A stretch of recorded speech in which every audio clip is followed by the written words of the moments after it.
Kelompok Hamas menebar ancaman baru kepada Israel. Lewat sayap militer mereka, Brigade Al-Qassam, Hamas mengancam akan mengembalikan sandera Israel di Gaza dalam keadaan terbungkus oleh peti mati. Tindakan itu akan mereka lakukan jika Tel Aviv terus melancarkan serangan udara di jalur Gaza.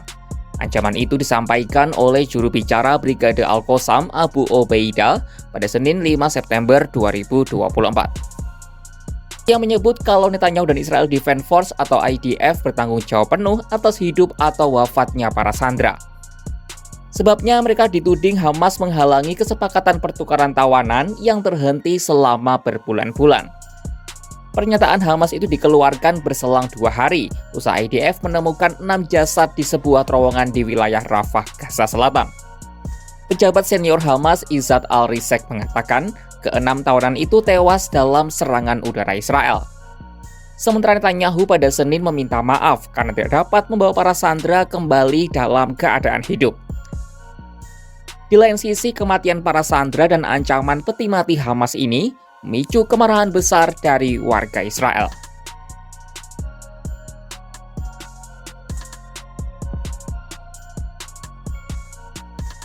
Aksi demo di Israel tak kunjung surut.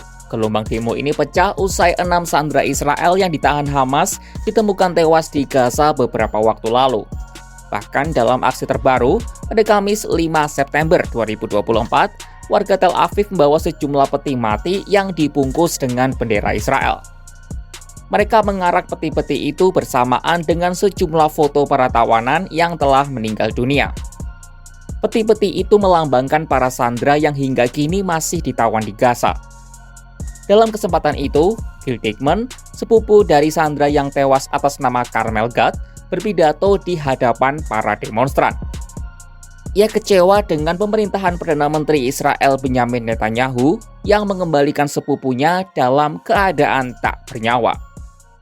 הפקרה למותה בידי ממשלה שיכלה להחזיר אותה. 327 ימים היא הייתה שם, בעזה, בשבי. היו 327 הזדמנויות להחזיר אותה, וכל אחת ואחת מהן פוספסה. Menurutnya, aksi Netanyahu yang terus menolak gencatan senjata di Gaza merupakan bukti bahwa ia telah menjatuhkan hukuman mati terhadap para sandera. Lalu, bagaimana respon Netanyahu menanggapi protes ini?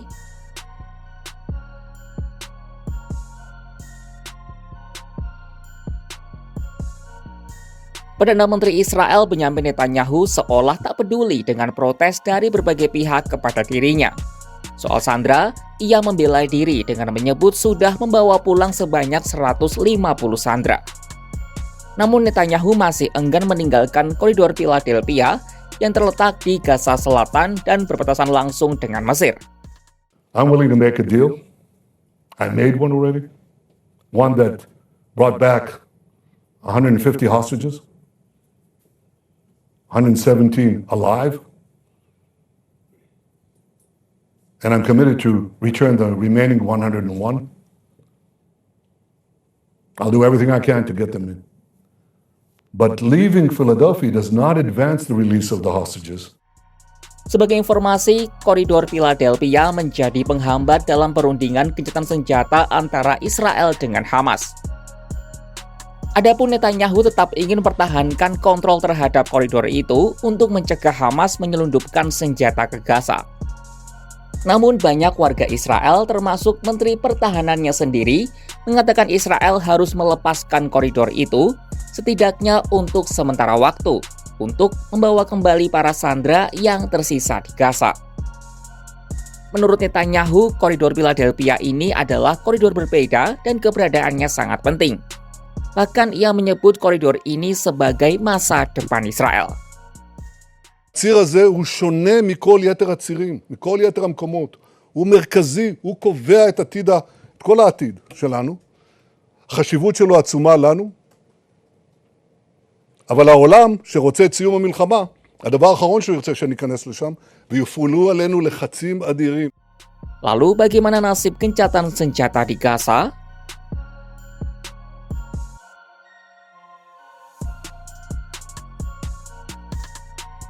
Amerika Serikat menyebut gencatan senjata di Gaza sudah mencapai 90%. Hal ini diungkap oleh juru bicara Dewan Keamanan Nasional AS John Kirby pada Selasa 3 September 2024. Mereka disebut tinggal perlu menengahi perbedaan pendapat soal detail pelaksanaan dari proposal gencatan senjata antara Israel dan Hamas. So, first of all, 90% verge of a deal. You call that optimistic? I call that accurate. That's how close we believe we are. That's where we have gotten to. The basic framework of the deal has been agreed to. What we're talking about now is the implementing details, and specifically the exchange of prisoners. And now that calculus is different because of what happened over the weekend. Sebelumnya, Presiden Joe Biden juga optimis masih ada kesempatan untuk tercapainya gencatan senjata di Gaza. Sikap tak mau berubah pikiran Netanyahu harus dibayar amat mahal dengan tewasnya sandera Israel satu persatu. Hamas juga nampak mulai hilang kesabaran karena diserang terus-menerus seolah Israel tak berniat untuk berdamai. Ancaman peti mati lalu dikeluarkan yang membuat warga Israel geram dan turun ke jalan. Meski begitu, Amerika Serikat seperti sebelum-sebelumnya tetap optimistis gencatan senjata dapat dilakukan. Saksikan perkembangannya hanya di kanal YouTube Kompas.com.